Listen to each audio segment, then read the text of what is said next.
Hi friends, welcome to my channel. ఈరోజు ఒకప్పుడు టాలీవుడ్లో తన అందం అభినయంతో కట్టిపడేసిన ఒక ప్రత్యేకమైన నటి గురించి తెలుసుకుందాం.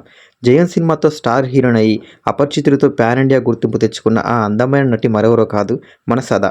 ఈమె ప్రయాణం ఎలా మొదలైంది, వరుస సక్సెస్ల తర్వాత కెరియర్లో ఎందుకు ఒడిదొడుకులు వచ్చాయి, బోల్డ్ నిర్ణయాలు ఎందుకు తీసుకోవాల్సి వచ్చింది, అందులో వాస్తవాలేంటి, రూమర్లేంటి, ఆమె ప్రతి అడుగు ఇప్పుడు వివరంగా చూద్దాం.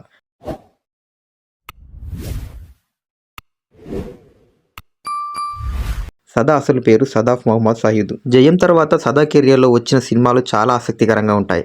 జయం అంత పెద్ద బ్లాక్ బస్టర్ అయిన తర్వాత ఆమె చేసిన నాగా సినిమా ఆ పవర్ని కంటిన్యూ చేయలేకపోయింది. ఆ తర్వాత వచ్చిన ప్రాణం కూడా ఆమెకు మంచి పేరు తెచ్చిపెట్టలేదు. అయితే శంకర్ గారి అపరిచితుడు సినిమా ఆమెలో టాలెంట్ని మొత్తం బయట తీసుకొచ్చింది.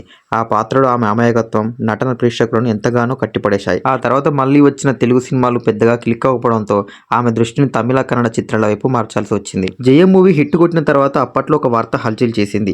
జయం సినిమాలో గోపిచంద్ గారు సదా గారి చెంపపై నాకే సీన్ గురించి చాలా మందికి చాలా సందేహాలు ఉండేవి. ఈ సన్నివేశం గురించి సదా గారు కొన్ని ఇంటర్వ్యూలో స్పష్టతనిచ్చారు. ఆమె చెప్తూ ఆ సీన్ చిత్రీకరించేటప్పుడు తనకు ఎటువంటి ఇబ్బంది కలగలేదని మరియు అది కేవలం ఒక పాత్రలో భాగమని చెప్పారు. ఆ సన్నివేశం కథలో పాత్రల మధ్య ఉన్న శత్రుత్వాన్ని మరియు తీవ్రతను చూపించడానికి ఉపయోగపడుతుందని ఆమె అభిప్రాయపడ్డారు. జయం సినిమాలో ముద్దుగా, బొద్దుగా, అందంగా, పద్ధతిగా కనిపించిన సదా గారు అపరిచితుడు సినిమాలో కొన్ని సన్నివేశాల్లో బోల్డ్గా కనిపించాల్సి వచ్చింది. అపరిచితుడు సినిమా సమయంలో దర్శకుడు శంకర్ గారు సదా గారిని script demands and bold scenes మరియు కాస్ట్యూమ్స్ గురించి ముందుగానే స్పష్టం చేశారట. క్యారెక్టర్ తీవ్రతను మరియు కథలోని మెసేజ్ని వివరించి ఆమెను ఒప్పించారు. ఆ విధంగా సదా గారు ఈ ఛాలెంజ్ పాత్రలో నటించడానికి అంగీకరించారు. ఇక ఆమె చేసిన అపరిచితుడు సినిమా సూపర్ హిట్ అయింది. కానీ అదే సమయంలో వచ్చిన చంద్రముఖి అవకాశాన్ని మాత్రం వదులుకోవాల్సి వచ్చింది. ఆ అవకాశం జ్యోతికకు వెళ్ళింది. కారణం ఏంటంటే ఈ చిత్ర షూటింగ్లో ఆమె డేట్స్ క్లాష్ కావడం, అలాగే మరో సూపర్ హిట్ చిత్రం అప్తరక్షకలో కూడా నటించే అవకాశాన్ని కూడా ఆమె డేట్స్ సర్దుబాటు కాకపోవడంతో కోల్పోయింది.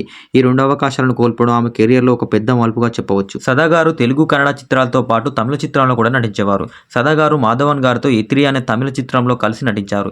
వీరి ఆన్ స్క్రీన్ కెమిస్ట్రీని చూసి మీడియాలో వారి మధ్య ఎఫైర్ ఉందని కొన్ని ప్రచారాలు జరిగాయి.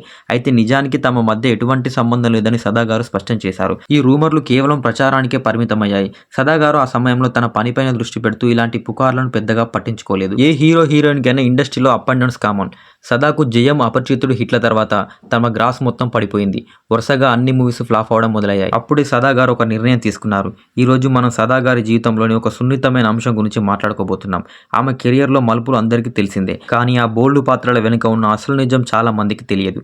ఆర్థిక ఇబ్బందులు, తల్లి క్యాన్సర్ చికిత్స, అనివార్యమైన పరిస్థితులు, ఇవన్నీ ఆమెను ఏ నిర్ణయం వైపు నడిపాయో ఇప్పుడు తెలుసుకుందాం. కెరియర్లో ఎన్నో విజయాలు అందుకున్న సదా గారికి ఒక సమయంలో ఆర్థిక ఇబ్బందులు ఎదురొచ్చాయి. ముఖ్యంగా వాళ్ళ తల్లికి క్యాన్సర్ రావడంతో ఆ చికిత్స కోసం పెద్ద మొత్తంలో డబ్బు అవసరమైంది. ఈ క్లిష్ట పరిస్థితిలో ఆమె తన ఇమేజ్ను పక్కన పెట్టి బలమైన సందేశం ఉన్న టార్చ్ లైట్ మరియు శ్రీమతి 21F వంటి బోల్డ్ చిత్రాలను ఎంచుకుంది.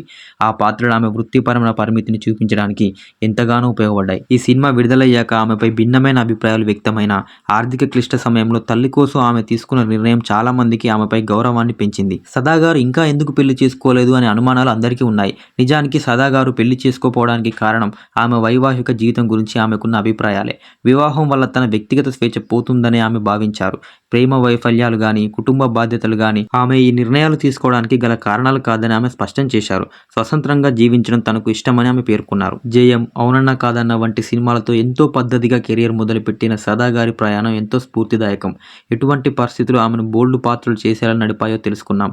వ్యక్తిగత సమస్యలు, ఆర్థిక ఇబ్బందులు, వచ్చిన రూమర్స్ ఆమె జీవితాన్ని ఎలా మలుపు తిప్పాయో చూశాం. కానీ ఎలాంటి సవాళ్ళు ఎదురైనా సదా గారు తన ఆత్మగౌరవాన్ని, ప్రొఫెషనలిజాన్ని కోల్పోలేదు. ఇప్పుడు ఆమె ఎన్నో కొత్త విషయాలను ఆస్వాదిస్తూ తనకి నచ్చినట్టుగా జీవిస్తుంది. కథలో ఎన్ని మలుపులున్నా తారగా ఆమె వెలుగుతూనే ఉంటుంది. ప్రస్తుతం సదా గారు టెలివిజన్ రంగంలో జడ్జిగా రాణిస్తూ తనకంటూ ఒక ప్రత్యేకమైన గుర్తింపు తెచ్చుకుంటున్నారు.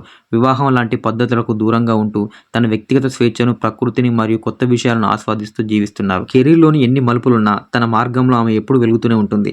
సదా గారి ప్రయాణం మనందరికీ ఒక మంచి స్ఫూర్తి. ఒకప్పుడు జయం సినిమా ద్వారా తన అందం, అభినయంతో ఆకట్టుకున్న సదా గారి ప్రయాణానికి మీ మద్దతు కావాలి.